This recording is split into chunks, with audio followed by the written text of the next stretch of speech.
பேரில் வைத்திருக்கிறார் அன்பு. அவர் அன்பு. ஏன் அவரை விசுவாசிக்கிறேன். நான் விசுவாசிக்கிறவர் இன்னார் என்று அறிவேன்.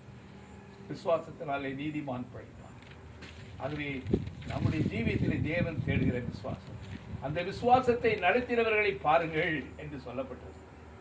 நம்முடைய முன்னோர்களை பார்க்கும் பொழுது அந்த விசுவாசத்தை எந்த அளவு கலம் பண்ணி இருக்கிறார்கள். ஆனால் அந்த விசுவாசத்தை காத்துக்கொள்ள எந்த அளவு வேதனைப்பட்டிருக்கிறார்கள், கஷ்டப்பட்டிருக்கிறார்கள், உத்தரப்பட்டிருக்கிறார்கள். ஆனால் தேவன் அந்த விசுவாசத்தை கனம் பண்ணியிருக்கிறார். தீயில் போட்டால் 11ஆம் அதிகாரத்தை எடுத்து வாசி பார்ப்பீங்கன்னா தெரியும். எல்லாவற்றின் மீதும் விசுவாசத்தினாலே தான் பார்க்கிறோம். ஆகவே நீதியை படிப்பித்தார்கள், வெற்றியை கொண்டார்கள் என்றுதான் சொல்லப்பட்டிருக்கு.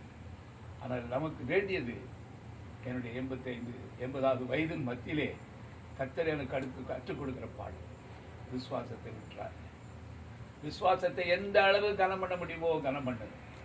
விசுவாசத்தை எந்த அளவு பெற்றுக்கொள்ள வேண்டுமோ பற்றிக்கொள். கர்த்தர் எல்லாவற்றிலும் கூட அவருடைய சித்தத்தை அவர் செய்கிறவராக. அது நம்முடைய பலன் அல்ல, நம்முடைய ஞானம் அல்ல, நம்முடைய சாதுரியம் அல்ல, தேவன் பேரிலே வைத்திருக்கிற விசுவாசம். அவர்கள் சாட்சி சொன்னது போல கர்த்தர் அந்த விசுவாசத்தை ஆரம்பத்திலிருந்தே கொஞ்சம் கொஞ்சமாக கொடுத்து கொண்டு வந்தார். எவ்வளோ பாடுகள் நெருக்கங்கள் எல்லாம் வந்து எத்தனையோ முறை பட்டியெல்லாம் கடந்திருக்கிறோம் ஃபேமிலியாக. ஆனாலும் கர்த்தர், ஆனால் என்னுடைய மனைவி அந்த நாளிலே அவளும் அந்த விசுவாசத்துக்கு கீழ்ப்படித்தோம். நாங்கள் போராடி ஜெபிக்கிறோம். கர்த்தர் பெரிய காரியங்களை அந்த நாளிலே செய்தார். ஆகவே தேவன் தம்முடைய பிள்ளைகளாகி எங்களோடு கூட இருக்கிறார் என்றார். நாங்கள் அவரை 2 பேரும் பிள்ளைகளும் அவரை விசுவாசித்த விசுவாசம் தான். அதுபோல உங்களையும் கர்த்தர் இந்த நாளிலே நினைப்பூட்ட விரும்புகிறார்.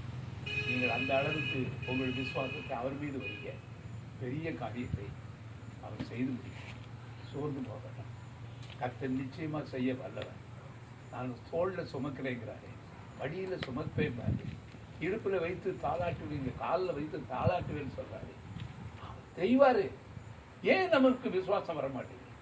அந்த விசுவாசம் மேலும் மேலுமாக பிரித்தக்கதாக நாம் அவருடைய சத்தத்துக்கு, ஆண்டவரே நீ இதை சொல்றீரா, நான் செய்யறேன். அவர் சொன்னது போல பிரபல்சி பண்ணேன் என்ன இடத்துல போட்டிருக்குன்னு சொன்னாங்க. ஆனால் நீ உன்னை மறுபடியுமாக செட்டிமேட்டுக்கு அனுப்புகிறோம் அப்படின்னாங்க. எங்கே அனுப்புனாலும் கர்த்தருடைய ஊழியம் தான் செய்யணும். அதனால் ஏற்றவோ தாழ்வோ அது எனக்கு முக்கியம் இல்லை, ஊழியம் தான் முக்கியம். நீர் தான் எனக்கு சந்தோஷமா. அதனால் பக்தி என் மேலே ரொம்ப பிரியமாக இருக்குது. என்று சொல்கிறது எல்லாத்தையும் கீழ்ப்படிந்து விசுவாசத்தோடு போகிறேன். அதனால் விசுவாசத்தோடு இதுவரைக்கும் கர்த்தர் என்னை நடத்தியிருக்கிறார். என்னை கர்த்தர் வெறுமையாக விடவில்லை.